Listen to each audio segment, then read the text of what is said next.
बांगलादेशात जमाते इस्लामचा नंगा नाच, हिंदू माय बहिणींवर अत्याचार।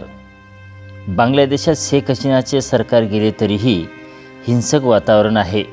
गेल्या काही दिवसांपासून बांगलादेशी हिंदूंवर हल्ले होत असून काही मृत्युमुखी पडले आहेत, तर कट्टरपंथीयांनी हिंदू आई बहिणींवर हल्ले करून अब्रू लुटण्याचा प्रयत्न केला आहे।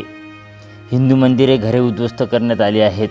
यावेळी प्रसारमाध्यमांसोबत बोलत असताना एका बांगलादेशी तरुणाने सांगितले की आम्हाला बांगलादेशातील काही लोक मदत करत आहेत, मात्र काही कट्टरपंथी हल्ला करत आहेत, जीवे मारण्यासही मागे पुढे पाहत नसल्याचे म्हणाले।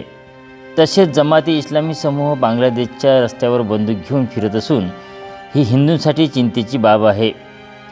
जमाती इस्लामी ही संघटना बांगलादेशातील हिंदूंच्या घरांची, दुकानांची यादी तयार करत आहेत। ही हिंसा रात्रीपासून सुरू आहे। या हिंसेमुळे बांगलादेशी हिंदू भयभीत आहेत।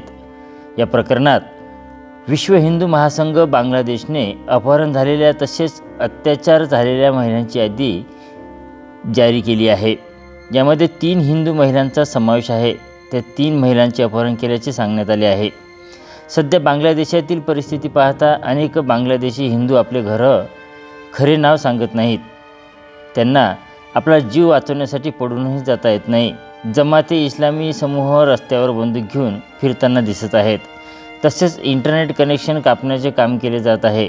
यामुळे पीडित महिलांना आणि हिंदूंना आपल्या कुटुंबाला, जवळच्या मित्रांना भेटता येत नाही।